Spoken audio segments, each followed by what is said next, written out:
Olá pessoal, sejam muito bem-vindos a mais essa aula do nosso curso intensivo de Biologia. Nós já estamos na semana 15, lembrando que nós temos até a semana 19, aula 19, que seria as vésperas do primeiro dia do Enem, tá? Então na semana 15 nós vamos analisar a parte de biotecnologia e vamos dar início à revisão da apostila de botânica. Na aula passada, na 14, nós fizemos uma lista de exercícios de genética aplicando a teoria aos principais exercícios do Enem cobrados nos últimos anos, tá? Antes de mais nada, vamos lá começar a revisão da biotecnologia, assunto este que também tem bastante peso na prova do Enem e nos vestibulares que vocês estão se preparando, tá? Então, basicamente, dentro de biotecnologia, nós vamos falar sobre a técnica do DNA recombinante, vamos falar também sobre os exames de DNA, ou testes de paternidade, exames de criminal,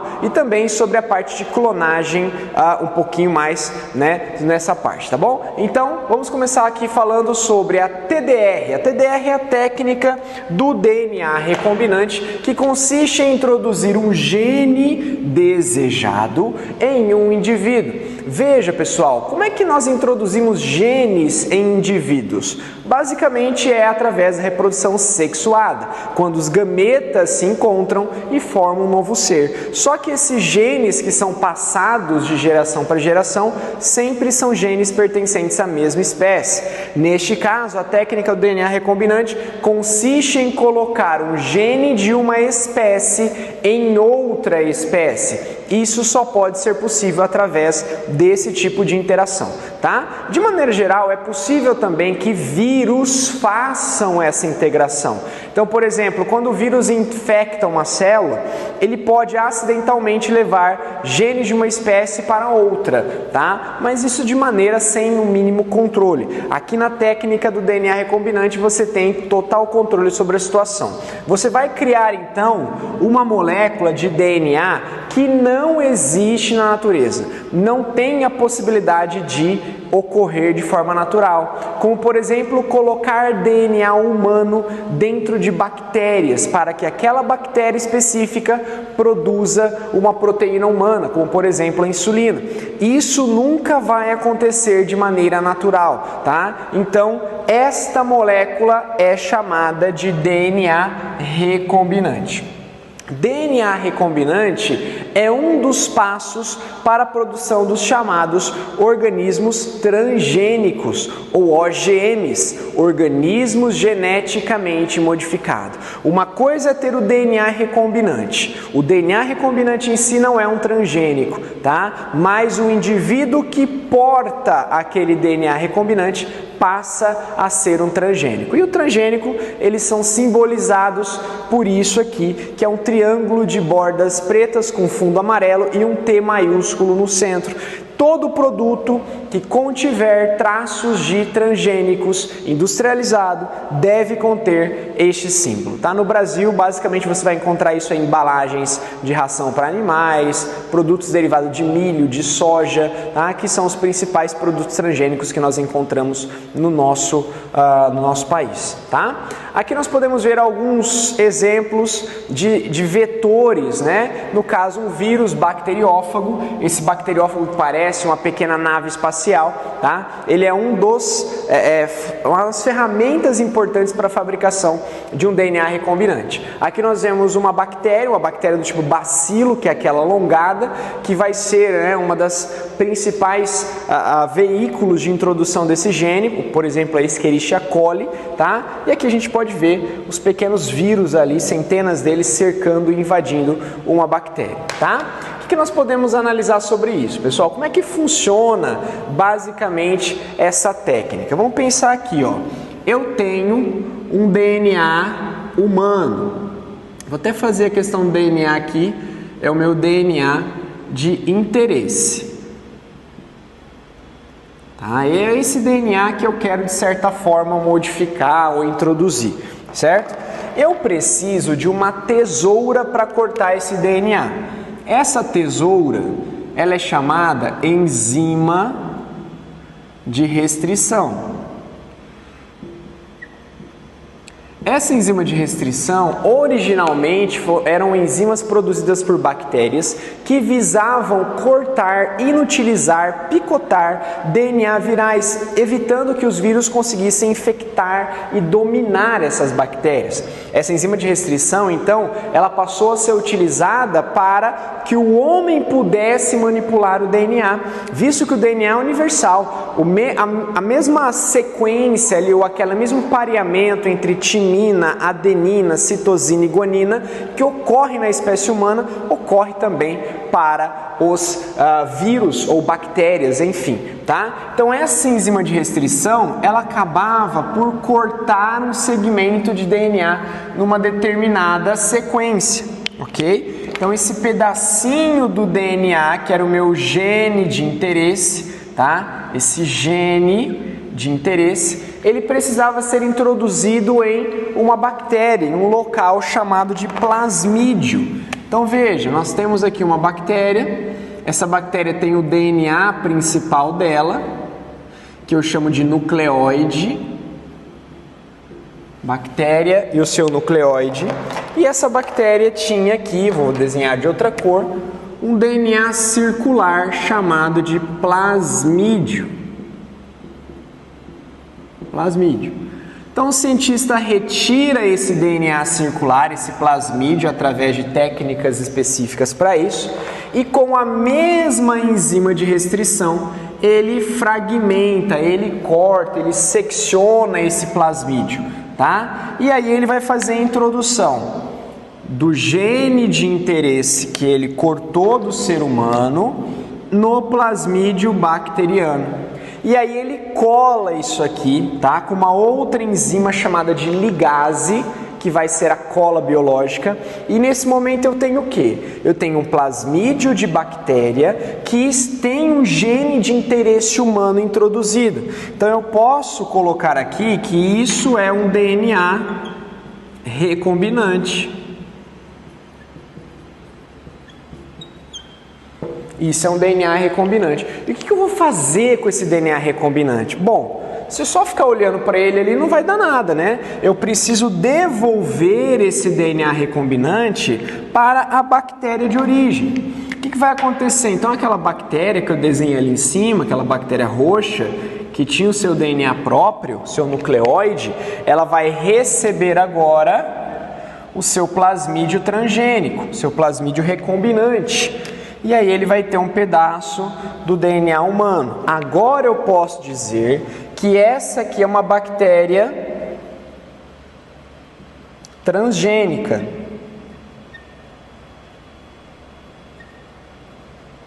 Por que ela é uma bactéria transgênica? Porque ela está portando um DNA recombinante. E essa bactéria, como eu acabei de falar, como o DNA é universal, a bactéria ela vai ser capaz de ler esse DNA humano que eu introduzi.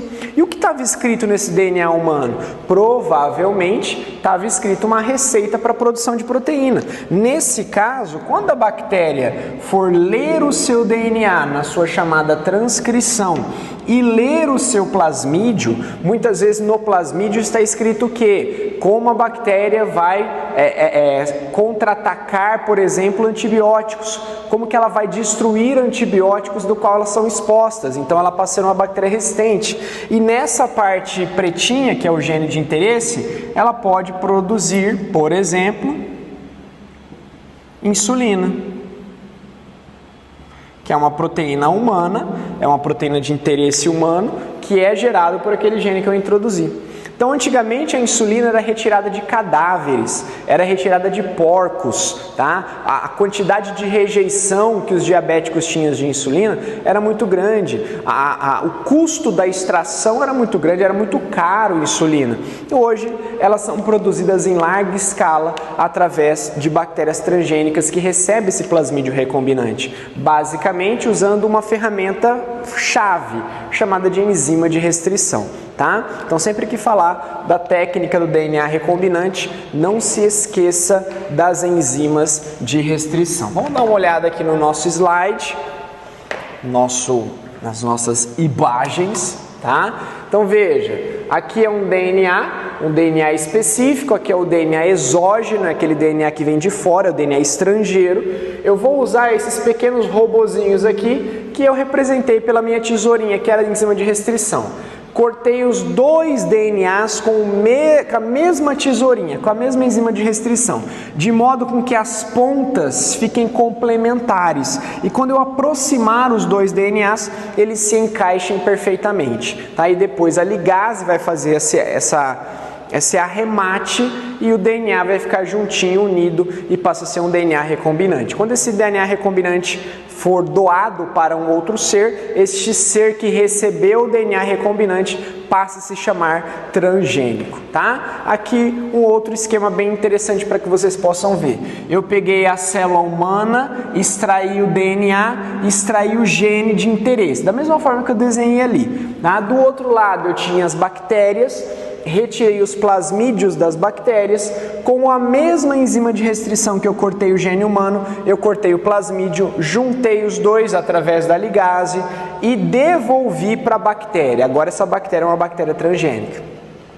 Mas o que eu vou fazer com uma única bactéria transgênica? Basicamente nada. Então essa bactéria transgênica ela é estimulada a entrar em divisão celular, entrar em mitose. Na verdade não é mitose, é divisão binária, é cisparidade, tá? Uma reprodução assexuada, de modo que a cada 30 minutos ela dobre de quantidade. E daqui 24 horas eu tenho uma centena de milhares de bactérias que vão produzir basicamente aquela substância de interesse que estava codificada no gene, tá? Aqui é a mesma coisa, o gene humano cortado, o plasmídio da bactéria, introdução, plasmídio recombinante, coloquei na bactéria transgênica e estimulei essa bactéria a se multiplicar, multiplicando também o DNA recombinante, tá bom? Aqui eu vou mostrar para vocês alguns exemplos de transgênicos que já são realidade ou estão sendo desenvolvidos, tá? Um milho chamado milho BT, esse BT vem da bactéria transgênica que foi introduzida no milho, chamado Bacillus thuringiensis, tá? Que este milho é resistente a pragas, ele leva menos agrotóxicos, ele é mais resistente, então ele cresce mais, produz mais, aumenta a produtividade da lavoura. A soja, que é resistente ao glifosato, o glifosato é uma substância herbicida que mata todos os tipos de erva daninha, inclusive mata a soja, então não adianta muito passar o glifosato se ele vai matar a própria soja, mas a soja transgênica ela contém características que tornam resistente ao glifosato, então você pode passar essa substância para matar todo tipo de erva daninha, mas a soja transgênica vai sobreviver, tá? Mosquitos transgênicos que não transmitem a malária, olha que coisa maravilhosa, né? Se isso vale para malária, pode valer para dengue também. Soltar na natureza possíveis mosquitos transgênicos modificados que contenham um gene, né? Que a fêmea do mosquito, a filha desse mosquitão, ela nasça com asas deformadas e ela não consiga mais se reproduzir. Mas por que a fêmea? Porque se você colocar no macho, o macho não voa, se ele não voar ele não reproduz, não adianta nada. Eu tenho que deixar o macho voando, se acasalando com as fêmeas, e as fêmeas que venham a nascer não voem, morram, porque quem pica e transmite as doenças normalmente é a fêmea, que é hematófaga, tá? Cacau resistente à vassoura de bruxa. Se você é um apreciador de chocolate 70%, por exemplo, graças ao cacau você pode ter esse pequeno prazer, né? Porque a vassoura de bruxa, que é uma praga, é um fungo, ele ataca e dizima plantações de cacau que devem ser queimadas, é um prejuízo gigantesco. E aqui o cacau resistente à vassoura de bruxa é um produto transgênico, tá? Outra coisa, olha que coisa interessantíssima isso, pessoal. Tá toda uma discussão em torno de vacina, se vai tomar vacina ou não vai tomar contra a Covid-19, né? A vacina tem que ser armazenada a menos 70 graus e não sei o que. Olha isso, banana e alface transgênicos atuam como vacina contra hepatite B e meningite. Mas como é que isso é possível? Pensa que eu vou colocar na banana ou no alface o gene do vírus da hepatite que produz uma estrutura da cápsula do vírus, né, do capsídeo viral, tá? que vai produzir anticorpos no meu corpo. Então, quando eu comer a banana, eu estarei comendo pedaços do vírus que não vão me fazer mal, mas vão preparar o meu sistema imunológico para uma possível invasão viral, ou seja, é basicamente uma vacina. Tá? Então basta eu comer alface, basta eu comer banana e eu já estaria protegido contra hepatite B e meningite. Eu não teria nenhum tipo de discussão sobre armazenar vacina, ter que furar o braço e tomar vacina. É só comer alface transgênico e a banana também, olha que coisa legal. E o arroz dourado? O arroz dourado foi uma tentativa, uma solução para colocar beta-caroteno na dieta dos asiáticos, porque asiáticos, comida japonesa de modo geral, né? A gente sabe que tem bastante arroz, e geralmente é aquele arroz branco, aquele arroz que é livre de vitaminas, né? Então a deficiência de vitamina A na população asiática era muito grande. Imaginaram então, poxa, se eles comem muito arroz, e se a gente fizer um arroz dourado, um arroz que tem genes que produzam beta-caroteno, que vão se transformar em vitamina A? A tentativa foi feita e até que foi válida, porque esse arroz existe ainda hoje, tá? Só que qual é a questão? Ela foi muito mais válida na parte teórica do que na parte prática, porque para que você possa comer a mesma quantidade de vitamina A, né, no caso beta-caroteno, que vai se tornar vitamina A dentro do corpo humano, equivalente a uma cenoura, você teria que comer 1 quilo de arroz. Então será que é uma coisa viável?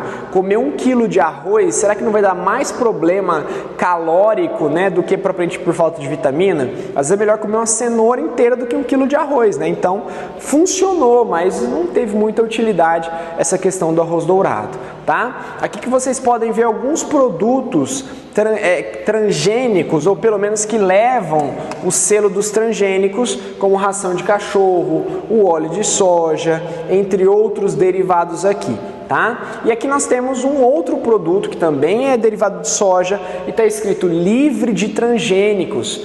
É muito complicado colocar que é livre de transgênicos. Será mesmo que esse produto é livre de transgênico, né? Como provar que, mas a minha plantação de soja era normal, ela não era transgênico, mas será que o grão de pólen que vem da soja do vizinho, que é transgênica, será que não pode contaminar a soja dele? Será que pode ter algum híbrido ali de soja transgênica com não transgênica? É uma pergunta que ainda não foi respondida, tá? E uma coisa bem curiosa, esse coração maravilhoso que está aqui no rótulo do óleo de soja, um coração que vai ele vai te comover, né? Porque ele está escrito livre de colesterol, me leve, sou livre, sou um óleo, olha que coisa comovente, sou um óleo livre de transgênicos e que não tem colesterol. Fala, nossa, que maravilha. Aí você vê embaixo, bem pequenininho escrito, como todo óleo vegetal. Óleo não tem colesterol, que tem colesterol é derivado de animal, tá? Óleo não tem colesterol, tudo bem? Então fica essa dica aí, galera. Bom, falamos um pouquinho sobre transgênicos, sobre técnica do DNA recombinante. Agora nós vamos falar sobre eletroforese de DNA. O que é eletroforese de DNA? É o famoso exame de DNA. Para que eu faço um exame de DNA? Exame de DNA, que fique bem claro para vocês, é uma comparação entre DNAs. Eu não tenho a resposta no exame de DNA. Então não adianta eu ter um exame de DNA se eu não souber quem são os suspeitos, porque eu tenho que ter uma comparação. Não adianta a mulher querer fazer, por exemplo, um exame de paternidade se ela não sabe nem quem é o pai da criança. Não vai analisar e, vai ter o endereço do cara que é dono daquela amostra. Talvez no futuro isso aconteça. Se a gente tiver um banco de DNAs, né, universal ali, que cada DNA analisado tem o seu correspondente, como a gente tem com impressão digital, né? As impressões digitais são colhidas e hoje elas são analisadas. Então, se você cometer um crime e sua impressão digital for encontrada no local do crime, vão te identificar, tá? Mesma coisa com o DNA, só que você tem que ter o suspeito para isso. Um método de comparação é usado para investigações criminais, testes de paternidade e também é conhecido como fingerprints ou impressões digitais do DNA. Por incrível que pareça, as impressões digitais são mais precisas em questão de diferenças do que propriamente o exame de DNA. Por quê? quando eu falo de gêmeos idênticos ou gêmeos univitelinos, as impressões digitais dos gêmeos são diferentes, mas o exame de DNA dá na mesma. Então, se a menina namorou com 2 irmãos gêmeos e ela não sabe quem é o pai, ninguém nunca vai ficar sabendo, porque se fizer o exame de DNA, vai dar que os 2 são os pais da criança ou que nenhum deles é, mas nós não conseguiríamos, tá, distinguir quem seria o verdadeiro pai da criança, porque o DNA seria o mesmo, tá bom?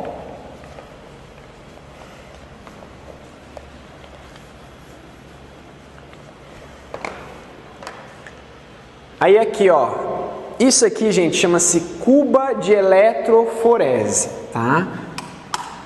Cuba de eletroforese. O que acontece aqui? Como é que é o esquema que eu vou explicar para vocês?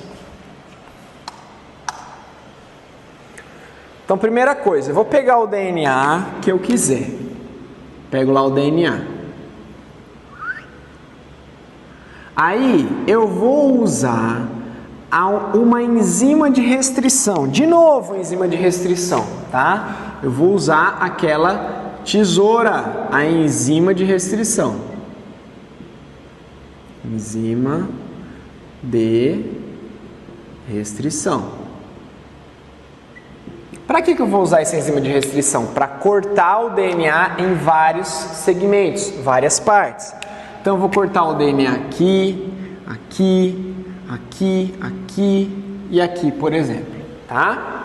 Veja que eu cortei, o DNA sempre é cortado na enzima de restrição na mesma sequência. Por exemplo, AACGG, AACTT, tá? Então, quando tem essa sequência, ele vai lá e faz a secção.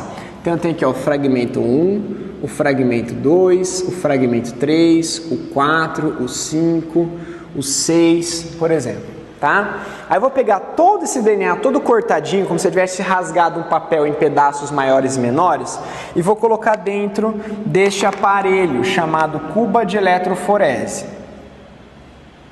Isso é uma cuba de eletroforese, tá? Desse lado aqui, gente, eu vou colocar a amostra de DNA. Vou pôr o DNA desse lado.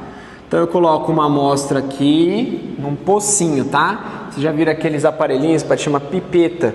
Você pega assim, coloca um pouquinho aqui, tem outra amostra aqui, uma outra amostra aqui e uma outra amostra aqui. Então todo esse DNA foi colocado nesse pontinho. É como se fosse uma raia, sabe raia de piscina, tá? Que delimita lá para o cara nadar, como se aqui fosse uma raia, que é outra, que é outra, que é outra.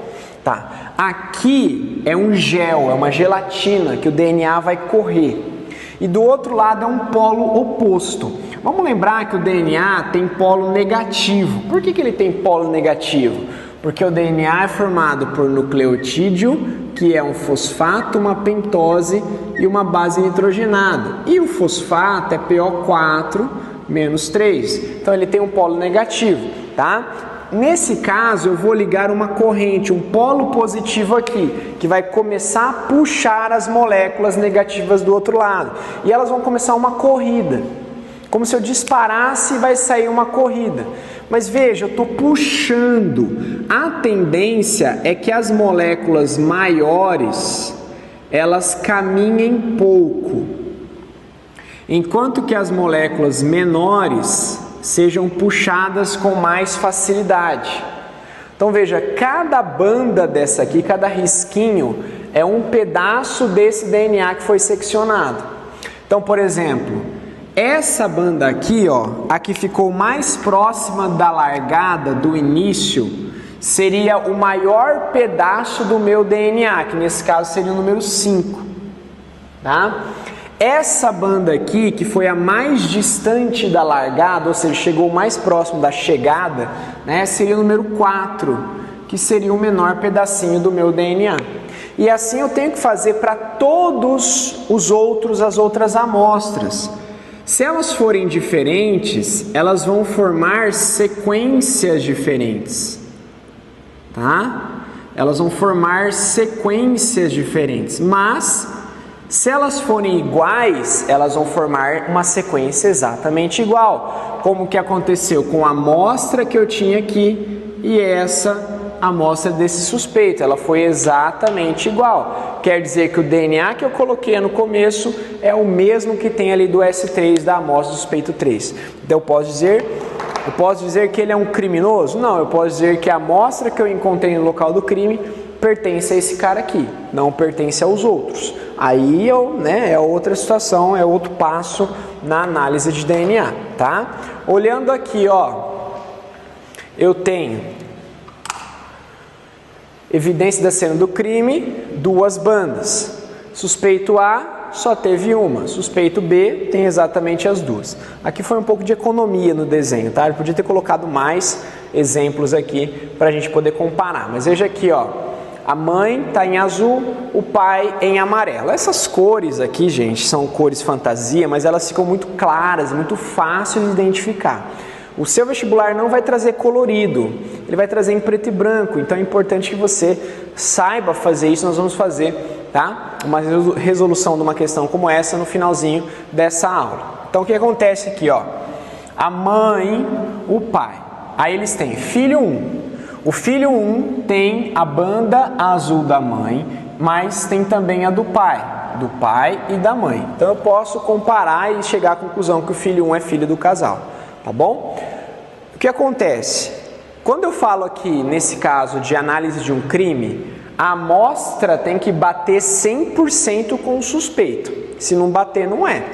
Aqui eu tenho o pai e a mãe. Como é que eu vou analisar o filho?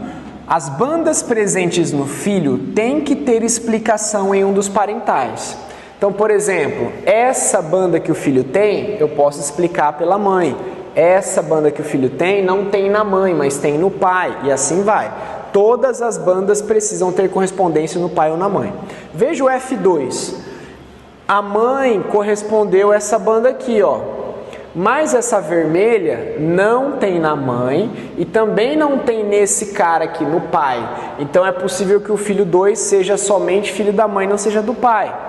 Aqui o filho 3 é a mesma situação do filho 1, tem a correspondência, então ele é filho do casal.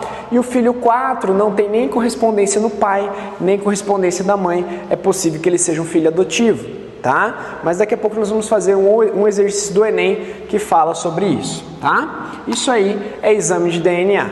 Agora a gente vai falar um pouquinho sobre clonagem. Clonagem que é um assunto também bem comentado nas provas dos vestibulares. A clonagem em si, gente, ela ficou muito famosa lá no final da década de 90, em 97 mais ou menos, com a clonagem de uma ovelha chamada ovelha Dolly, lá na Escócia, né? Foi o primeiro mamífero a ser clonado. Depois outros mamíferos também foram clonados, mas esse, sem sombra de dúvidas, foi o caso mais famoso de todos, tá? Então, o que você precisa saber sobre clonagem? Basicamente, qual é o mecanismo da clonagem? Então, por exemplo, eu tenho aqui uma ovelha. Eu vou usar a ovelha porque a ovelha é tradicional, tá? Mas eu poderia usar qualquer ovelha. Aqui. Eu poderia usar qualquer mamífero aqui, qualquer animal. Ovelha A. Até cachorro os caras já clonaram, né? Cobraram $100 mil para clonar um cachorrinho. Não sei se aí, né, se isso é necessário, mas enfim. Eu vou pegar uma célula somática 2N dessa ovelha. Geralmente essa célula somática é retirada da glândula mamária, porque de dentre todas as áreas que foram testadas, a das glândulas mamárias foram as que mais foram promissoras. Para mostrar para você que não é um filho qualquer, ele pegou uma ovelha B. Essa ovelha B foi a doadora do óvulo. O óvulo. Lembra que o óvulo era N, o EN, tá? Só que esse N, esse DNA não vai participar. O que vai acontecer, ó? O cara vai pegar somente o núcleo desta célula somática, é o núcleo que interessa, tá? Então ele vai pegar aqui, ó, o núcleo 2N da célula somática e vai juntar com quem? Com o citoplasma do óvulo. O citoplasma do óvulo.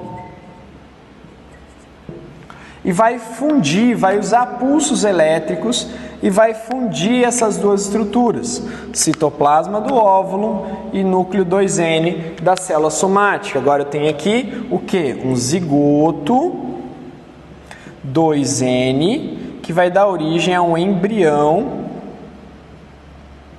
2N. Tá?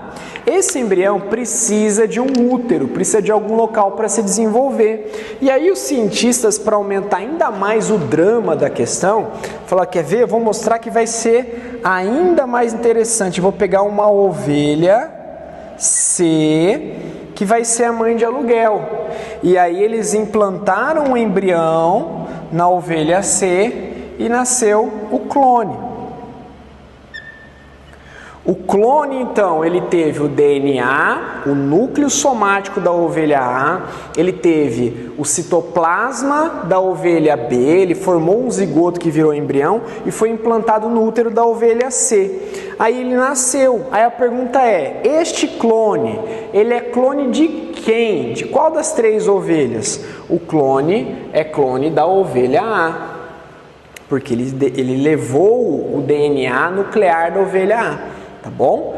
Falar, mas e ele tem genética de quais ovelhas? Vamos lembrar que o clone tem o DNA nuclear da ovelha A, mas ele pode ter também o DNA mitocondrial da ovelha B, tá? Mas ele não é clone da ovelha B. Preste bem atenção na diferença, ó.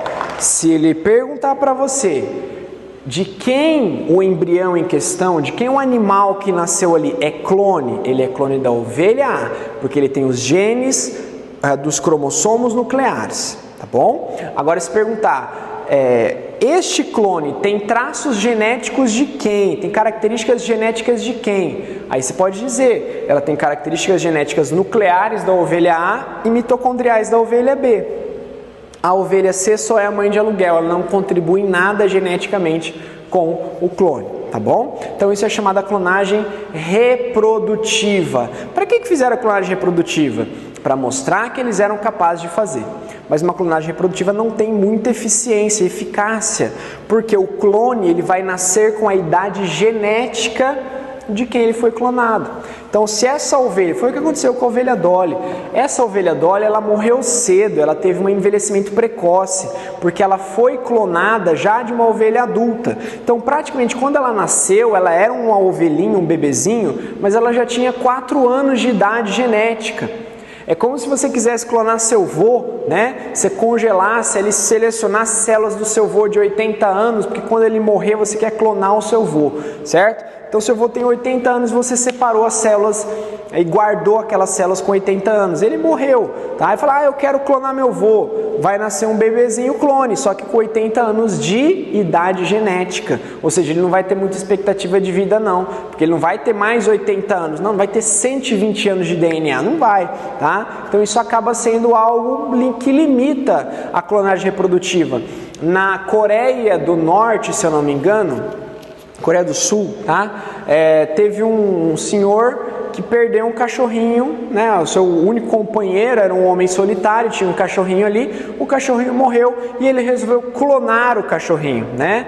Tinha lá seus, sei lá, 5 anos de idade mais ou menos o cachorro. A gente sabe que alguns cães, principalmente os pequenos, podem viver 15, 20 anos, né? E ele resolveu clonar o cachorrinho.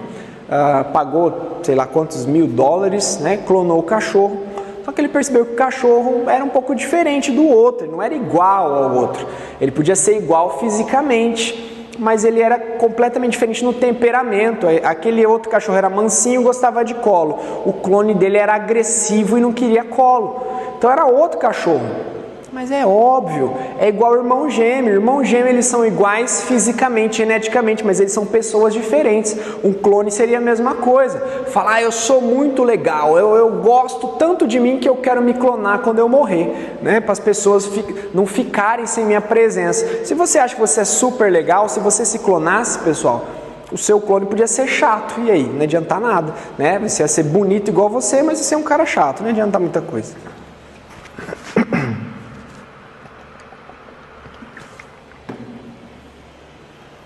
E aí, continuando, além da clonagem reprodutiva, que a gente fala que não tem muita função, né? Uma utilidade, aí sim nós temos uma função, que é a clonagem terapêutica. A clonagem terapêutica consiste em pegar, por exemplo, um indivíduo que tem algum tipo de doença degenerativa, criar um clone desse indivíduo, não deixar que este clone se desenvolva e retirar células do blastocisto, células tronco, e aí multiplicar essas células tronco em laboratório e poder transformar em medula óssea, em célula nervosa, em músculo cardíaco, porque não haveria rejeição de órgãos transplantados, porque ela teria o mesmo DNA do indivíduo que está precisando. A questão entra ali na parte ética, porque para algumas pessoas, quando você já tem um blastocisto é vida, e ao tirar as células tronco, né, ou tirar o embrioblasto desse blastocisto, você pode estar realizando um aborto, tá? Então existe também uma questão ética que envolve clonagem terapêutica, mas entre a terapêutica e a reprodutiva, a terapêutica, sem sombra de dúvidas, é muito mais promissora do que a reprodutiva, tá?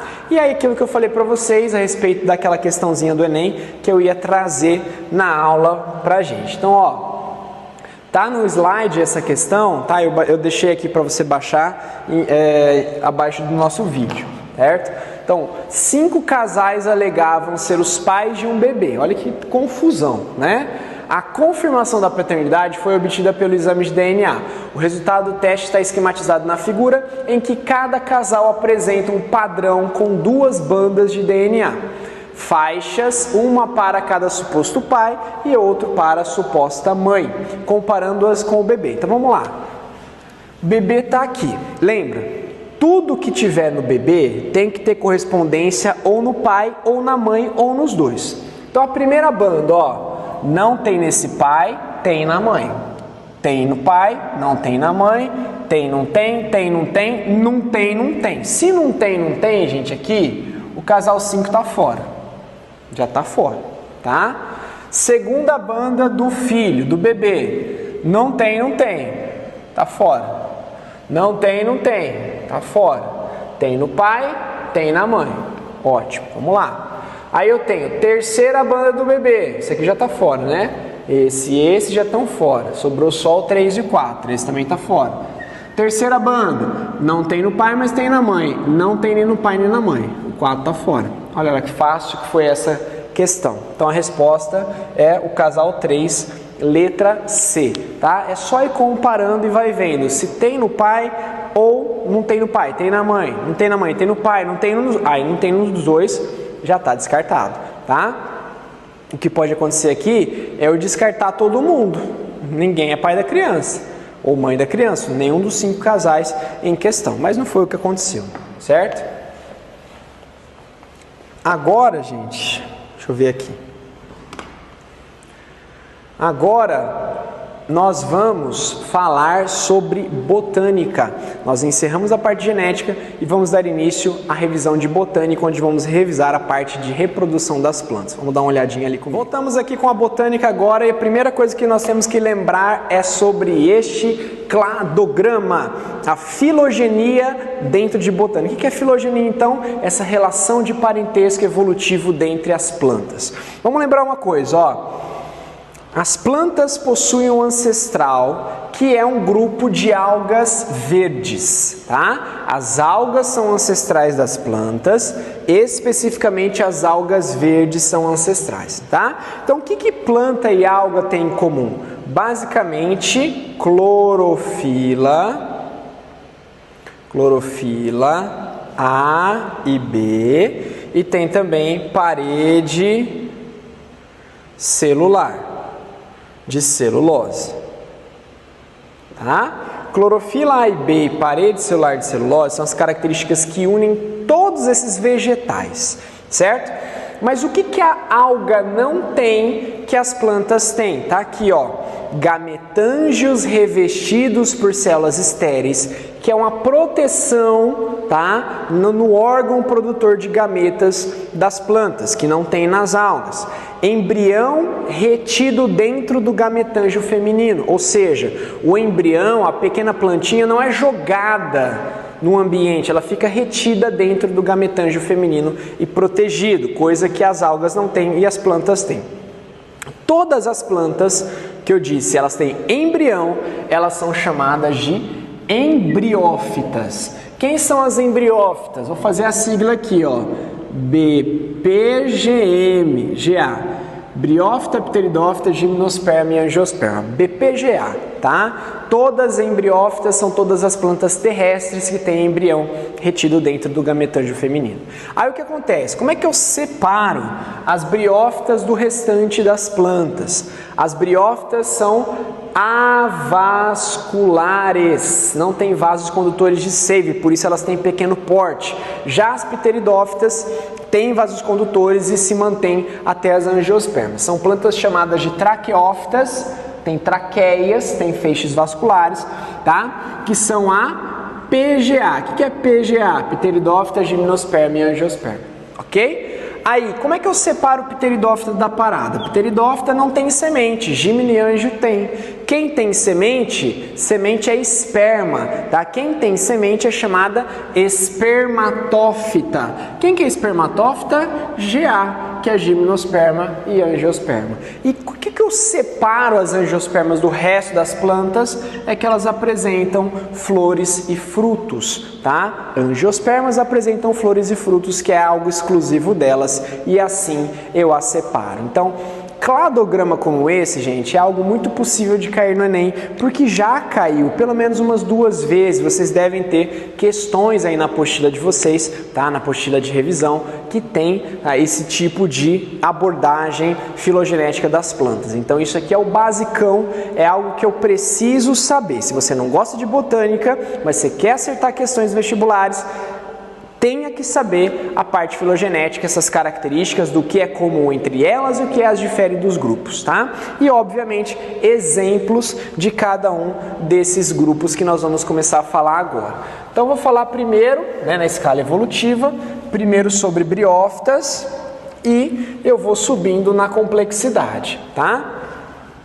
Vamos lembrar que briófita é um grupo de plantas bem primitivas, onde eu tenho, no caso da briófita, as briófitas, eu tenho o gametófito N, que é duradouro,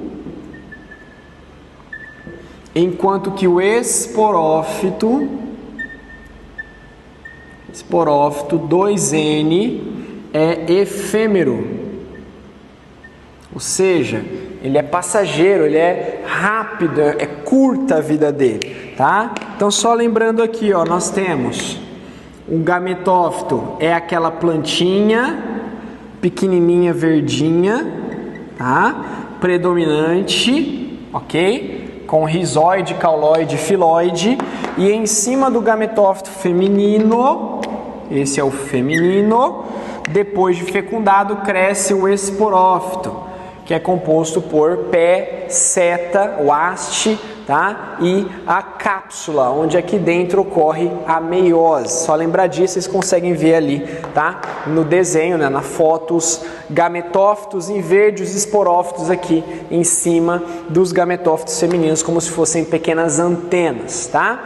E aqui, uma das partes mais importantes que eu tenho que lembrar é o ciclo de vida das briófitas. Sempre ciclo de vida vai ser algo que eu vou precisar lembrar. Então eu aconselho vocês fortemente que, se vocês não saibam o ciclo de vida, façam esse esquema no caderno, tá? Então pega esse esquema aqui, reproduza no caderno. Não precisa desenhar, tá bom? Vai escrevendo o que vai acontecendo. Então olha só, eu começo aqui. Vou começar pela geração duradoura sempre.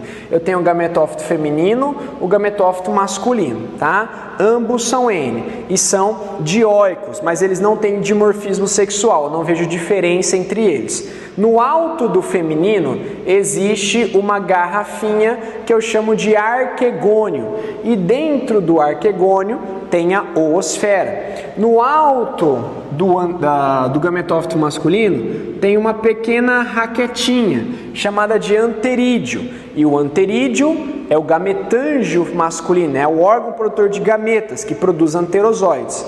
Os anterozoides, que são esses flageladinhos, eles vão nadar. Quando tiver água, quando tiver chuva, umidade, os anterozoides vão nadar aqui do masculino até chegar ao feminino. E quando chegar ao feminino, eles vão penetrar aqui no arquegônio, vão encontrar a oosfera e haverá uma fecundação. Nesse caso, após a fecundação, o que eu tenho? Um arquegônio com um embrião 2N lá dentro. E onde está esse arquegônio? Lembra? Está no alto do gametófito feminino. Por isso que após a fecundação forma-se o esporófito 2N, que cresce em cima do gametófito feminino. Ok? Algumas coisas importantes de se lembrar, gente. Ó, gameta N, esporo N, gametófito N, tá? Depois, zigoto 2N, esporófito 2N, tá? Outra coisa importante, toda vez que um esporo germina, ele origina um gametófito.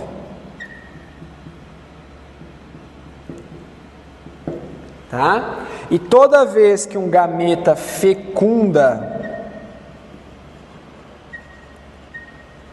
ele vai originar um esporófito. Lembra?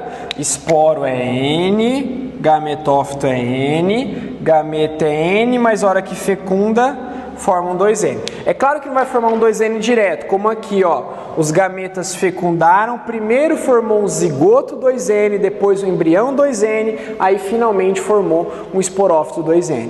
Com esse esporófito 2N vai acontecer meiose, a meiose sempre ocorre do 2N para o N, ela é uma meiose, ela é reducional, ela sempre ocorre na chamada meiose intermediária ou espórica, tá? Independente que se os gametas são N e os esporos são N, nas plantas a meiose ocorre sempre do esporófito para o esporo, tá? Neste local, que é chamado de meiose intermediária ou espórica. Nós, animais, produzimos gametas através de meiose, então nossa meiose é gamética ou final, tá? Não se esqueça disso aí, tá bom? Isso aí. Aí eu tenho aqui, já que vocês agora já estudaram e gravaram este ciclo e vão desenhar isso no caderno, nós vamos falar um pouquinho sobre as pteridófitas, as plantas que têm vasos condutores de seiva pela primeira vez, tá? Então veja, em pteridófitas o que eu vou precisar lembrar? Também são chamadas de traqueófitas, pois apresentam vasos condutores de seiva e isso fez com que elas crescessem, aumentassem de tamanho. Vaso condutor de seiva, quando eu estou me referindo ao xilema, transporta seiva bruta, água mais sais minerais, anota aí, água mais sais, tá? Sais minerais, e sustenta também. E ao sustentar faz com que a planta cresça em altura. E as traqueídeas são as principais células transportadoras da seiva bruta. Já o floema transporta a seiva elaborada, que é água, mais os açúcares da fotossíntese, tá? Neste caso, o xilema, ela é ascendente e o floema é descendente. Isso permitiu maior porte para as plantas traqueófitas, que foram as pteridófitas, em relação às outras. E uma característica de pteridófita também é que elas possuem vasos condutores, têm grande porte, mas não têm semente. Semente só vai surgir em gimnosperma, tá? Aqui nós temos a parte do pesquisador, o biólogo, o maravilhoso biólogo ali com seu colete típico de biólogo, Se você quiser fantasiar de biólogo, bota um colete desse aqui que você está fantasiado. Tem pteridófitas, samambaias no chão e tem árvores ali. Que árvores são essas? Samambaias também, só que são samambaias arborescentes, chamadas samambaia sul, tá? Aqui também forrageando ali a floresta, uma grande quantidade de pteridófitas e ali embaixo também é uma samambaia de grande porte. Imagino que vocês só tenham visto samambaia na casa da sua avó, Mas as samambaias também, elas estão nas florestas, inclusive já existiram florestas de samambaias no passado, tá? Aí continuando aqui, ó, as pteridófitas, elas vão trocar. Então, ó, no caso da briófita, o gametófito era duradouro e o esporófito era passageiro. Aqui nós vamos ter que trocar esse esquema, tá? A pteridófita vai inverter. A pteridófita, o gametófito vai ser passageiro. Na pteridófita, o gametófito também continua N, é o chamado prótalo, tá? Aqui o gametófito da briófita eu vou chamar de protonema. O protonema é jovem, tá? Ele é antes daqueles gametófitos adultos lá que produzem gametas, certo? Ele é reduzido, ele é independente e ele é clorofilado, ele tem forma de coração, mais ou menos assim. Ele é hermafrodita, ele é Hermes e Afrodite, ele é masculino e feminino no mesmo corpo, tá? O esporófito é 2N, é a fase predominante, então trocou aqui, ó, esporófito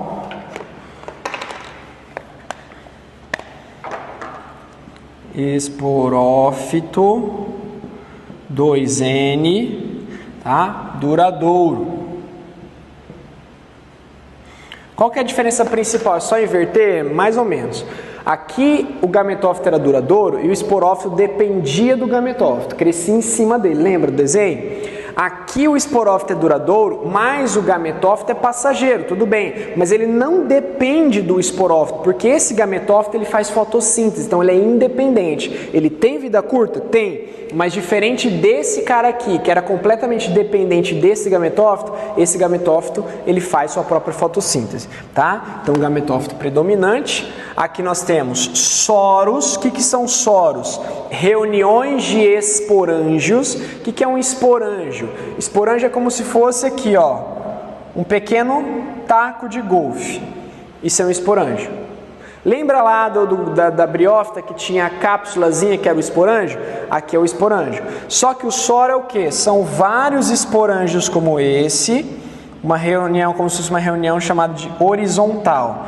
Eu tenho vários esporângios como esse, tá? Protegidos por uma capa, como se fosse um guarda-chuvas, tá?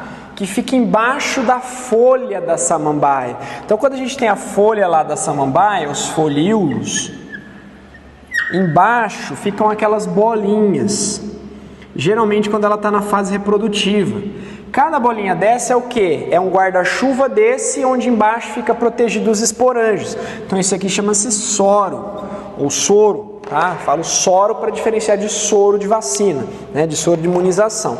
Aqui são os esporângios. E eu ainda tenho os chamados estróbilos. O que são os estróbilos? Pega esse soro, que é horizontal, e finge que ele é um cachinho de banana, assim, ó. Ó. Tipo um cacho de banana, desse jeito. E aí você coloca esses esporângios aqui, ó, protegidos como se fosse um pequeno cacho. Isso aqui eu vou chamar de estróbilo. Estróbilo, tá? Então existem duas estruturas de reunião de esporângios. Ah, por que isso não tinha em briófita? Porque não existia reunião de esporângios. Era um esporângio por planta lá.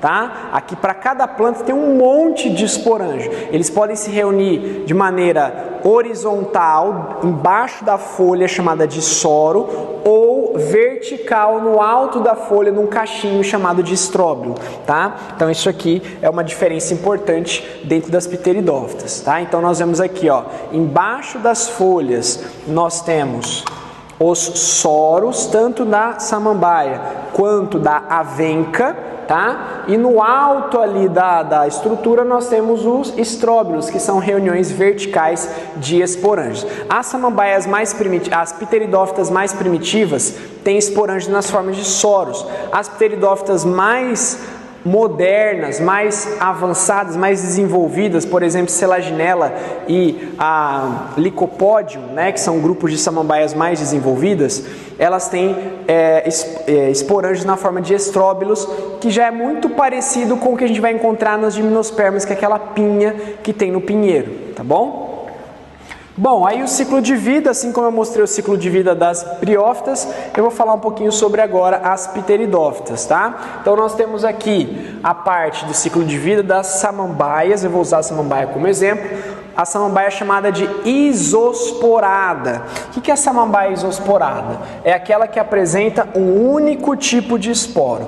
Quando eu falo esporo, é esporo, ponto, acabou, tá? O esporo, lembra, ele dá origem a um gametófito. Então eu tenho um único tipo de gametófito, tá? Por quê? Porque vai existir uma pteridófita heterosporada, que é aquela que produz dois tipos de esporo. Se ele produz dois tipos de esporo, eu vou ter dois tipos de gametófito, tá bom? Então, de novo, um tipo de esporo, um tipo de gametófito. Esporo, gametófito, ponto. Se eu tiver dois tipos de esporo, eu vou ter esporo masculino, esporo feminino. Esporo masculino chama-se micrósporo, que origina um gametófito masculino, que é o microgametófito, tá? Esporo feminino chama megásporo, que vai dar origem a um gametófito feminino, que é um megagametófito, tá? Mas a gente fala daqui a pouco. Então, ó, um tipo de esporo, geração de um único tipo de gametófito, que é o prótalo em forma de coração, cordiforme e hermafrodita, ok? E samambaia, samambaia é a principal referência quando eu falo de pteridófito. Olhando para o ciclo aqui, por quem que eu começo? Se é um ciclo, eu começo por quem? Pela geração duradoura. Então eu vou começar aqui pelas samambaias, pelo que? Esporófito adulto, 2N. Embaixo da folha do esporófito eu tenho o que? Os soros. O que são os soros? Reunião de esporângio. Cada taco de golfe desse aqui é um esporângio. E dentro desse esporângio, lembrando que esse esporângio é 2N, porque ele está dentro de um esporófito 2N, tá? Vai ocorrer o quê? Meiose. Então lá dentro do esporângio vai acontecer a mágica da meiose, formando os esporos haploides. E lembra, o que o esporo faz? Ele germina. E que o esporo origina ao germinar? Ele origina o gametófito, que é a hermafrodita. E dentro desse gametófito eu tenho a garrafinha e tenho a raquetinha. Lembra que a garrafinha é o anterídeo, é o arquegônio que apresenta a oosfera. Lembre-se que a raquetinha é o anterídeo que apresenta os anterozoides. Para evitar a autofecundação, amadurece em épocas diferentes, porque a autofecundação não é vantajosa.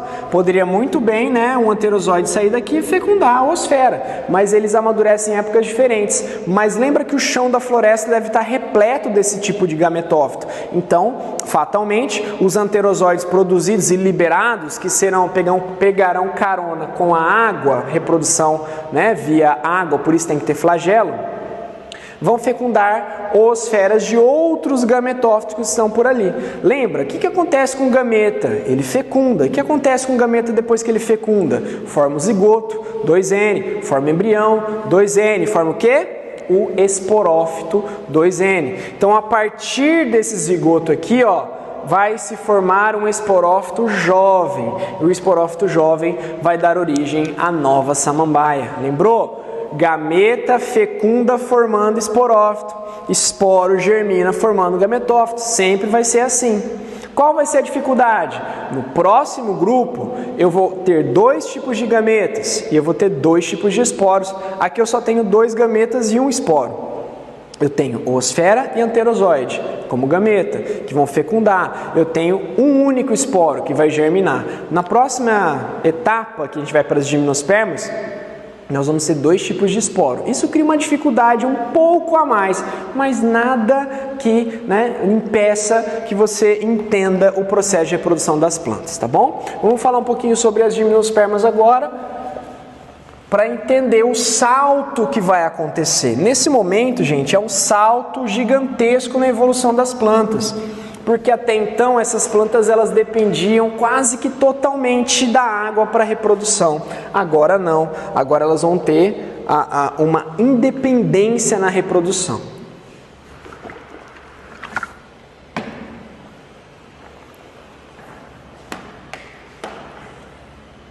Independência de água na reprodução, tá? Então vamos lá. Primeiro, Gimnosperma significa semente nua, quer dizer que não há o fruto para proteger essa gimnosperma. Então, independência de água na reprodução, por quê? Porque existe a formação do tubo polínico e existe um processo de fecundação chamado sifonogamia. Briófita e pteridófita, que tinham anterozoides flagelados que fecundavam a osfera, tinha o seu processo de reprodução chamado de oogamia. Agora, com o tubo polínico, que vai levar os gametas até a porta da osfera, não é mais oogamia, e sim sifonogamia, tá? Esse é o processo reprodutivo. Aí nós temos novidades, hein? Grão de pólen. O que é o grão de pólen, prof? É o gametófito masculino imaturo. Por que imaturo? Porque dentro do grão de pólen ainda não tem gameta masculino. Mas quem é o gametófito masculino maduro, então? É o tubo polínico. O tubo polínico que é originado do grão de pólen. Ele sim é o gametófito masculino maduro, tá? Então o que vai acontecer aqui, gente? Nós vamos ter um esporo masculino, chamado de micrósporo. Esse micrósporo é N, tá? Ele vai se desenvolver numa estrutura alada chamada grão de pólen. Grão de pólen. Essa estrutura alada, ela tem uma célula chamada célula geradora e ela tem uma outra célula chamada célula do tubo.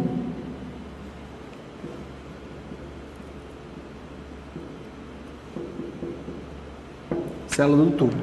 Quando esse grão de pólen vier a germinar, o que vai acontecer? A casquinha dele vai se romper, a célula do tubo vai crescer, formando a tromba, formando o quê? O tubo polínico. E a célula geradora vai se dividir em dois gametas masculinos, chamados núcleos espermáticos. Núcleos espermáticos, tá? Então, essa é a relação do grão de pólen, da novidade. Só o grão de pólen é o gametófito masculino imaturo e o tubo polínico é o gametófito masculino maduro, tá bom? Olha lá. Se ele tem grão de pólen, ele vai precisar que alguém leve esse grão de pólen para a reprodução. Não vai ser mais a água que vai levar os gametas, mas quem vai levar vai ser o vento. Então nós vamos ter o processo chamado de anemofilia, que é uma novidade que ocorre aqui nas gimnospermas. Não existe isso antes e é um evento que se mantém nas angiospermas, só que nas angiospermas novidades também virão, tá? Outras coisas importantes aqui que nós devemos lembrar. Surge o óvulo que vai dar origem à semente. Então, um óvulo é uma estrutura que protege o megasporângio, que é o tecido produtor de esporos femininos, tá? Então ali dentro vai ser a estrutura que depois da fecundação vai formar a semente. Mas não tem fruto, como eu disse, é gímena, é nua, ausência de fruto, tá? A semente tem por função proteger o embrião e auxiliar na dispersão. Por quê? Antes, em briófita e pteridófita, o embrião nascia onde ele fosse fecundado. Se ele fosse gerado aqui no chão, ele ia crescer aqui, ele ia nascer aqui e acabou. Se as condições não fossem ideais, ele ia morrer. Agora, você sendo gerado, você nascendo dentro de uma semente, você pode ser transportado. É como se a semente fosse uma cápsula de transporte que vai permitir com que esse embrião cresça longe da planta mãe. Então isso é um sucesso reprodutivo muito importante. Os grãos de pólen e os óvulos estão localizados nas estruturas reprodutoras das gimnospermas, chamadas de estróbilos ou cones. Só lembrando, pteridófita e briófita eram criptógamas. O que é criptógamas? Gametas numa cripta. os órgãos de reprodução de Bryophyta e Pteridophyta eram minúsculos, eram microscópicos, enquanto que nas gimnospermas e angiospermas eles são fanero, eles são visíveis. Cones, estróbilos são visíveis, enquanto que as flores também são, tá? Então, fanerógama, gímeno e anjo, criptógama, Bryophyta e Pteridophyta, beleza? Aí nós temos aqui, ó, os cones ou estróbilos, também chamados de pinha, que não se arrisquem a chamar de flor, se não é flor, jamais foi e nunca vai ser flor não, tá? E sim estróbilo ou pinha. E aqui nós temos a semente da araucária, que é conhecida como pinhão. Lembrando que aqui nós temos exemplos de gimnospermas, as cicas, as araucárias, pinheiros, ciprestes, sequoias, sendo as mais famosas entre as gimnospermas. Aqui alguns exemplos de coníferas, do grupo das coníferas. Tá? Então nós temos aqui, ó, pinheiros, uma plantação de pinos para extração de madeira, né? As folhas aciculadas, aquelas folhas pontiagudas em formas de agulha para evitar o acúmulo de neve. Lembrando que o pinheiro é de origem do hemisfério norte, tá? Então tem neve lá, ele foi trazido para o Brasil, introduzido para a produção de papel, tá? A pinha, o estróbilo feminino é essa. Aqui nós temos a araucária, que é típica da região sul. Veja que a folha já é um pouco mais diferente. Esse é o estróbilo masculino, que libera os grãos de pólen. E aqui o estróbilo feminino, que recebe os grãos de pólen. E aqui as escamas, né, que após fecundada, contendo os óvulos ali dentro, dão origem às sementes chamadas de pinhão. E aqui nós temos alguns exemplos, né, também das chamadas sequoias no parque de Muir Woods, em São Francisco. Se você não está vendo, tem um prof ali abraçado com uma árvore, que na verdade nem é uma sequoia, tá, gente? Isso aqui chama-se redwood. É tipo uma prima mais baixa da sequoia. Porque a sequoia de verdade são essas gigantescas aqui, né, que não tem nem comparação. Essa aqui são árvores normais e essa é uma árvore ignorante, né, que é a sequoia, que acaba... vamos brincar de árvore, é só uma sequoia, olha que ignorante que ela é, tá? Discrepante de todo o resto das plantas ao redor, tá bom? Dentro ali daquele estróbilo, vamos pegar isso aqui, ó, o estróbilo masculino. Eu vou cortar esse estróbilo masculino e vou ampliar para você no microscópio. Vocês conseguem ver que cada escama dessa aqui contém um monte de pontinhos lá dentro. Aqueles pontinhos são chamados célula mãe do micrósporo, são células 2N. Essa célula mãe do micrósporo, ela vai dar origem ao micrósporo. Então, basicamente, eu vou até completar aqui meu desenho, tá? Você vai estar lá, eu vou pegar aqui dentro, ó, vou pegar uma célula que eu vou chamar, vai ser uma célula 2N, que eu vou chamar de célula mãe do micrósporo. Tá? 2N. Aí essa célula mãe do micrósporo vai sofrer o que? Meiose. E ao sofrer meiose, ela vai produzir, ó, 1, 2, 3 e 4 células. Todas essas 4 células que ela produziu são micrósporos e todos funcionais, tá? Porque o masculino sempre investe na quantidade, enquanto que o feminino investe na qualidade nesse caso. Aí o micrósporo vai dar origem ao grão de pólen, tubo polínico e assim, né, vai acontecer a parte da fecundação. Eu vou mostrar para vocês como é que funciona a parte feminina agora. Isso também vai ser informações bastante importantes para falar das angiospermas, tá? Então aqui é um grão de pólen com a célula germinativa ou geradora, ou a célula do tubo, as expansões aladas. Dá para ver naquela imagem ali o que, ó? Uma chuva de grão de pólen. Essa chuva de grão de pólen, na verdade não é uma chuva, é uma nuvem de grão de pólen levada ali, tá? Pelo vento, que vai fecundar quando encontrar o estróbilo feminino. Para uma pessoa que é alérgica ao ver essa imagem, já está até coçando o nariz, tá? Então veja, ó, de novo, o cone masculino, a escama que contém o microsporângio, que tem a célula mãe do micrósporo, que vai sofrer meiose, vai formar micrósporo. Cada micrósporo vai formar um grão de pólen. Esse grão de pólen vai voar pela polinização do tipo anemofilia, que vai dar origem ao quê? Um tubo polínico. Que o tubo polínico é o quê, gente? É o gametófito masculino maduro, tá? Gametófito masculino ou microgametófito, tanto faz. Gametófito masculino pode ser substituído por microgametófito, não tem problema, tá? E o feminino, como é que funciona o feminino? É bem parecido com isso, mas tem uma diferença. Ó, cone feminino, escama feminina e o óvulo. O que é o óvulo, então? É o megasporângio protegido por uma estrutura chamada de tegumento, que é uma casca protetora. Dentro do megasporângio tem o que? A célula mãe do megásporo. Lembra que aqui, ó, eu tinha o microsporângio protegido também por uma célula estéril. Ah, mas por que isso aqui não é um óvulo? Isso é tipo um óvulo, só que como ele não vai ser fecundado e formar uma semente, ele não é chamado de óvulo, tá? Aqui eu tinha microsporângio com a célula mãe do micrósporo. Agora eu vou ter megasporângio com a célula mãe do megásporo. O que acontece com a célula mãe? A célula mãe, que é 2N, sofre meiose. E o que acontece na meiose, gente? Uma célula formam 4 células. Aí está a principal diferença. Lá no masculino, o microsporângio, né? A célula mãe do micrósporo sofria meiose e formava 4 micrósporos. Aqui no feminino, a célula mãe do megásporo sofre meiose e forma 4 células. 3 se degeneram e só uma dá origem ao megásporo. E ao dar origem ao megásporo funcional, esse megásporo cresce. O que acontecia aqui, ó? O micrósporo dava origem ao grão de pólen, lembra? Voltando alguns minutos atrás. Esporo dá origem a gametófito.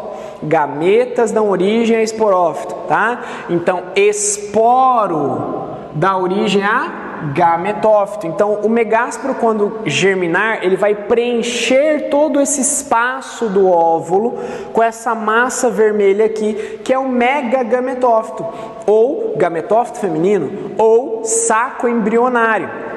E dentro daquele saco embrionário vai existir oosfera e vai existir, né, arquegônios com a oosfera no seu interior. Agora eu tenho, gente, um grão de pólen maduro, um grão de pólen pronto para fecundar, pronto para ser polinizado, e eu tenho um óvulo maduro que tem dentro dele um megagametófito com arquegônio e oosfera. E agora vai acontecer a fecundação.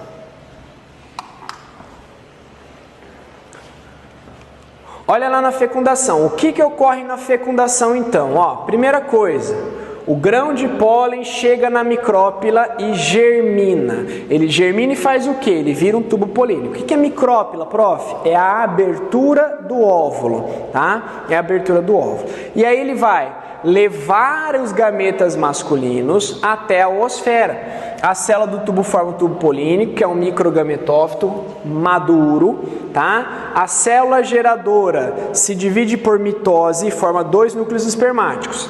Sifonogamia é o nome dado à fecundação por tubo polínico, que tem importância de levar independência de água para a reprodução. Tá? A célula geradora, que é N, forma os gametas masculinos, que são os núcleos espermáticos. Aí vem a fecundação.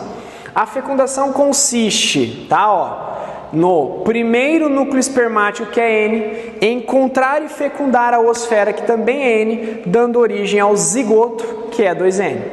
O que vai acontecer com o segundo núcleo espermático? O segundo núcleo espermático também pode fecundar uma outra oosfera que ali dentro está.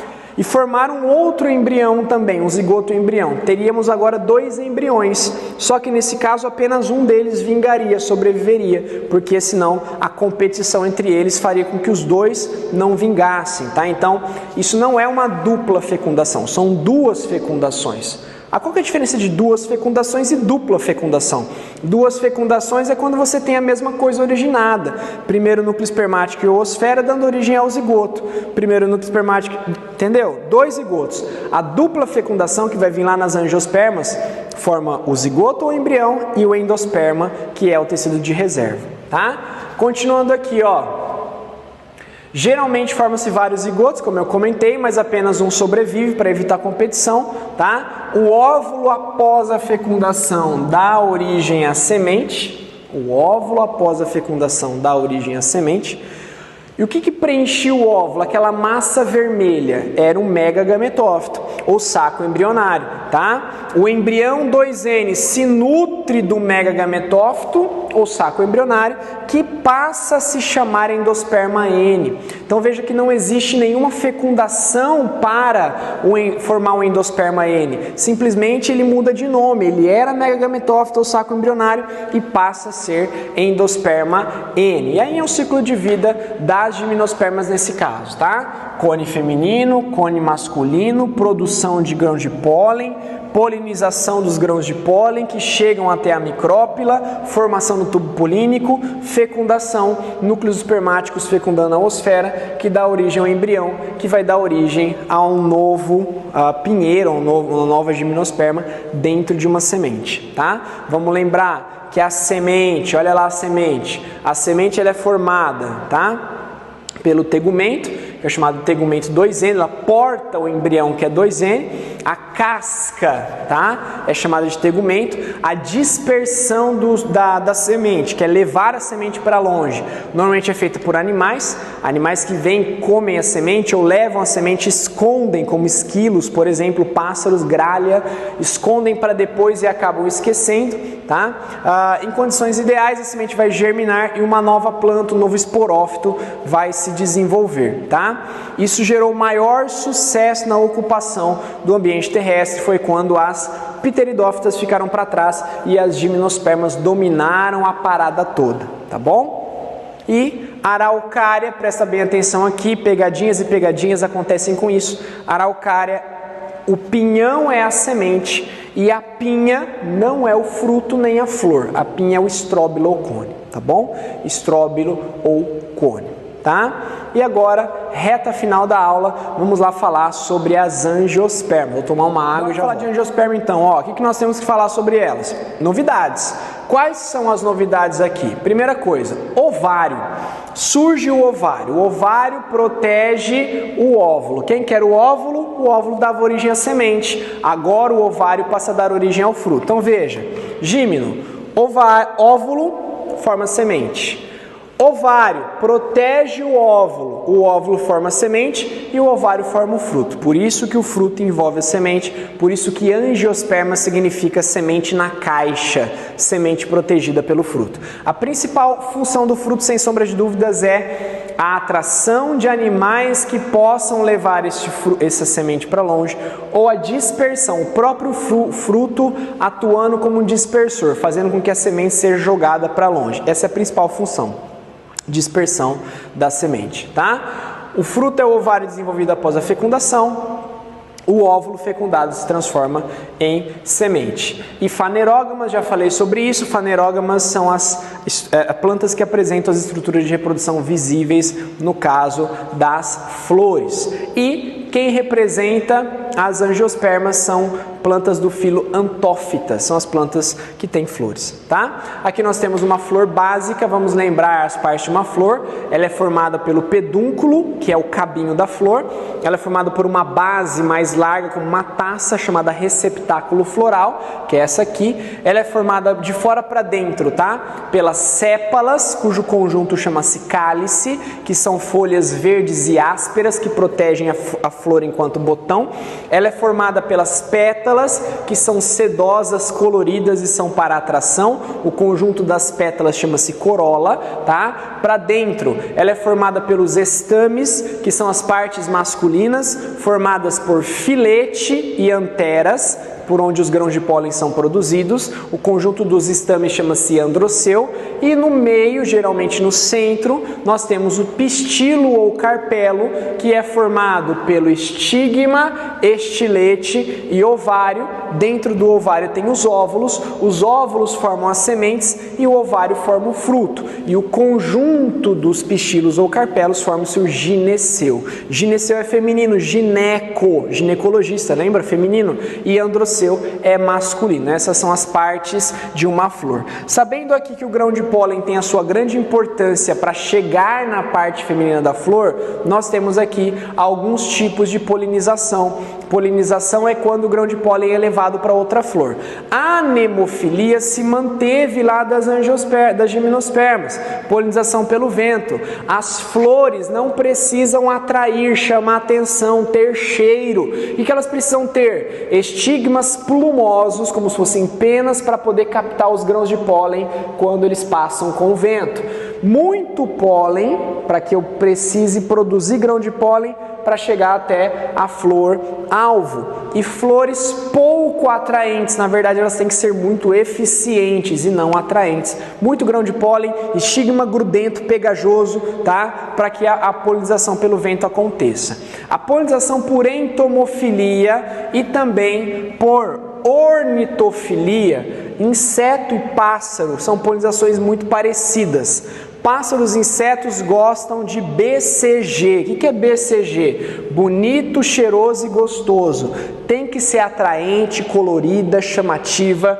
Tem que ter odor presente, cheiro que atraia e tem que ter néctar, tem que ter sabor, tem que ter uma recompensa. Venha levar meu grão de pólen, mas por quê? Porque eu vou te dar um docinho aqui, um néctar para você beber. Vem aqui, eu quero o seu néctar. Não, mas pega aqui atrás, pega aqui, ó, pega aqui. E faz o bichinho entrar na flor e se sujar de grão de pólen. O néctar não fica na bandeja oferecido assim de maneira muito fácil. Ele é colocado em locais bem de difícil acesso para que os polinizadores possam entrar, tanto insetos quanto pássaros. E finalmente nós temos as quiropterofilias, que é a polinização por morcegos. Para você ser polinizado por morcego, gente, pensa que você tem que fazer o quê? Você tem que abrir à noite, a chamada antese noturna. Você tem que ser branca, porque apesar do morcego não enxergar muito bem, a cor branca é que se mais destaca à noite. Você tem que ter néctar para o morcego, você tem que ter um certo odor. Ele já não enxerga bem, não vai ser colorido, é à noite. Você tem que ter um cheirinho e um néctarzinho para atrair. Tá? Então são características de flores polinizadas por morcegos. E aqui algumas imagens para vocês observarem, para ilustrar a nossa aula. O beija-flor, né? Sugando o seu néctar lá da flor, ali a abelha toda suja de grão de pólen e o morcego com o seu braço modificado em asas aqui, ó, com o seu bracinho, os seus dedos, que claramente dá para ver que são órgãos homólogos aos nossos braços, tá? Aqui nós temos partes das flores, a parte masculina, o androceu com filete e antera, a parte feminina, o gineceu com carpelo, né? Estigma, estilete e ovário. Aqui mais uma vez, ó, anteras, e aqui o androceu, o gineceu com 3 carpelos, 3 estigmas, e mesma coisa aqui, tá? Você tem os estames ali, você tem 5 carpelos aqui na ponta, formando um único gineceu. Aqui é a evolução do carpelo, a evolução da parte feminina, ó. Pensa que você tinha uma folha e os esporângios ficavam nas pontas. A folha foi se dobrando, ela dobrou e virou um charutinho, virou um canudinho que armazenava os esporângios lá dentro. Mas na verdade o que são os esporângios? Se eu for pensar, o esporângio protegido por uma camada estéril é basicamente um óvulo. E o que é um óvulo? Veja, óvulo, ovário. Vou fecundar isso aqui, vai virar um fruto com a semente e o fruto em si, a parede do ovário desenvolvida. Não é fantástico isso, gente? Olha que coisa maravilhosa. E tem gente que ainda fala que não gosta de botânica, né? Que absurdo. Isso eu acho um absurdo falar que não gosta de botânica, tá? Então olha só, a parte da desenvolvimento do chamado saco embrionário. O que vai acontecer aqui, ó? Lembra do megásporo? Megásporo, o esporo feminino que a gente acabou de ver nas gímenos. O megásporo, ele vai desenvolver-se em um saco embrionário, um gametófito. Lá na gimnosperma ele simplesmente crescia e ocupava o óvulo. Aqui não, ele vai se dividir 3 vezes por mitose. Então veja, ele é um megásporo, uma célula. Uma mitose, 2 mitoses, 3 mitoses. Formou 8 células. Só que dessas 8 células, 2 vão se fundir. Então, na verdade, vou ter 1, 2, 3, 4, 5, 6, 7. Serão 7 células, só que com 8 núcleos. 7 células com 8 núcleos, formando o chamado gametófito, né? O saco embrionário, que é o megagametófito. E aí nós vamos ter as células componentes deste saco embrionário. Então veja aqui, ó. Isso é um óvulo que está dentro do ovário da flor, tá? Lá dentro eu vou ter o saco embrionário, que é formado, veja só, por uma célula chamada de oosfera, por 2 células laterais chamadas de sinérgides, embaixo por 3 células chamadas antípodas e no meio nós temos uma grande célula chamada célula central. Isso aqui é chamado de saco embrionário, tá? Então, de novo, isso aqui chama-se oosfera, que é o gameta feminino. Essas duas aqui são as sinérgides. Sinérgides, tá? Essas aqui são as antípodas. Antípodas, tá? E essa aqui é chamada célula central. Tá bom? Então isso aqui é o saco embrionário maduro, esperando a chegada do grão de pólen. O grão de pólen vai chegar, ele vai trazer aqui, ó, o tubo polínico até as sinérgides. Ele vai trazer o tubo polínico até as sinérgides, carregando os gametas masculinos, que é o primeiro e o segundo núcleo espermático. E o que vai acontecer ali, gente? O primeiro núcleo espermático vai fecundar a oosfera e dar origem ao embrião. O segundo núcleo espermático ele vai ser passado para o meio aqui, fecundando as células centrais, dando origem, ó, preste atenção, ao endosperma 3N, o endosperma secundário. Não existe endosperma 2N, ou ele é N, que é o saco embrionário, lá, o megagametófito desenvolvido, né, ou mudado de nome, lá nas gimnosperma, ou ele é 3N, que é fruto dessas duas fecundações aqui, tá? Dentro do ovário, do óvulo, do ovário da planta, tá? Da flor, ok? Então, ó, esse é um óvulo, micrópila, oosfera, sinérgides, antípodas, núcleos centrais ou polares e a célula central, tá? Aqui mais uma vez, ó, você tinha lá o óvulo, você tinha lá a célula mãe do megásporo, você tem a meiose, 4 células, 3 regridem, formam megásporo, 3 mitoses, uma forma 2 células, 2 formam 4 células, 3 formam 8 células. 2 células se fundem e eu formo aqui o saco embrionário, 3 em cima, 3 embaixo e 2 núcleos no meio. 7 células e 8 núcleos, e aqui é o saco embrionário maduro, tá? Aí nós temos aqui, ó, germinação e fecundação do grão de pólen. O que vai acontecer? O grão de pólen chega no estigma e vai virar o tubo polínico, que é o gametófito masculino. Depois, a célula geradora vai formar 2 núcleos espermáticos, que são os gametas masculinos, e aí vai ter as 2 fecundações. A primeira fecundação é o primeiro núcleo espermático N, fecundando a oosfera, dando origem ao zigoto 2N. Lembra? Gametas fecundam, dando origem a esporófito, que vai dar origem ao embrião, e depois um esporófito quando a semente germinar, tá? E aí vem a segunda fecundação, onde o segundo núcleo espermático fecunda, né? Junta-se ali com núcleos polares, formando o endosperma 3N, o endosperma triploide, tá? Então assim, essa fecundação, ela tem extrema importância porque ela dá origem ao endosperma 3N, que tem um tecido muito mais energético do que o endosperma N presente nas gimnospermas. Vejam o tubo polínico chegando aqui, entrando na sinérgide, passando os 2 gametas, o primeiro vai para a oosfera, o segundo para os núcleos centrais, os núcleos polares, fecundação, formação do zigoto, fecundação, formação do endosperma 3N, tá? E após a fecundação, o que vai acontecer, gente? O zigoto vai dar origem ao embrião, que fica dentro da semente, tá? O endosperma 3N vai nutrir este embrião enquanto for necessário, e depois o óvulo vai virar semente e, por fim, o ovário vai virar fruto, tá? Agora eu vou mostrar para vocês algumas imagens, né, de flores para a gente encerrar esse assunto. Aqui nós temos a flor do maracujá, belo exemplo. Aqui também mostrando as partes femininas e masculinas. Tá? Isso aqui é uma flor de girassol. O girassol que a gente vê não é uma flor, não é uma inflorescência, é um conjunto de flores. Tá? Essa pétala do girassol, na verdade, é uma capa presente na flor, chamada de lígula. Aqui você tem os estigmas, que é a parte feminina, e as anteras soldadas, que é a parte feminina, e o ovário, que é a parte masculina, desculpa, e o ovário que vai dar origem à semente, o fruto, e na verdade o que você chama de semente de girassol é o fruto do girassol, tá? Isso aqui é um hibisco, que muita gente faz chá de hibisco para emagrecer, né? Isso aqui é flor de gramínea, de grama, olha que coisa mais bela essa flor de gramínea.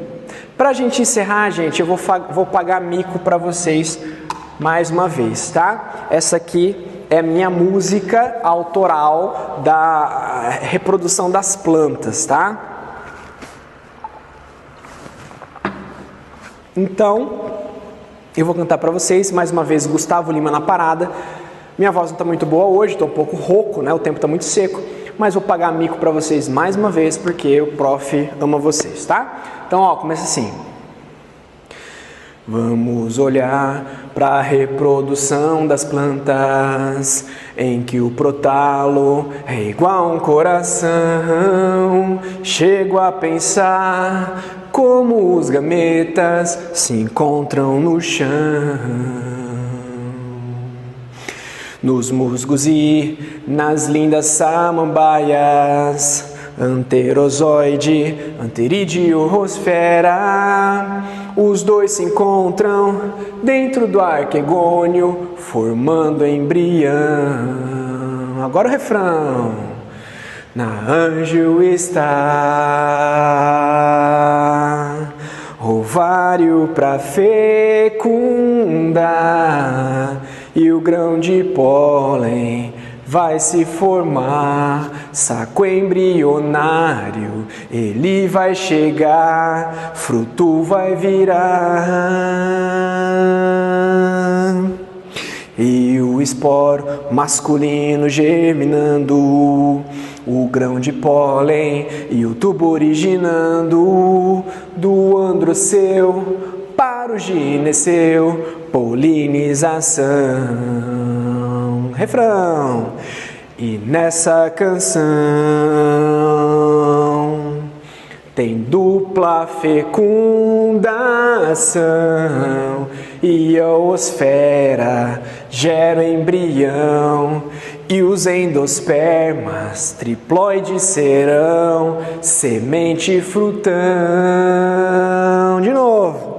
Na gimno, então, semente é o pinhão, tem grão de pólen e os endospermas haploides serão, não tem fruto não na fecundação. Muito obrigado, gente, muito obrigado por mais esse mico pago para você, está pago o mico de hoje. E assim eu encerro essa nossa aula 15 do intensivo. Espero que vocês tenham gostado. Por favor, se você gostou dessa aula, manda uma mensagem para mim e fala: prof, eu gostei muito da aula, tá? Que isso vai me ajudar a melhorar sempre. Semana que vem nós estaremos aqui, tá? Com a aula 16 do nosso intensivão, tá bom, gente? Um grande abraço, tchau, tchau e um Feliz Natal para todos vocês. Valeu!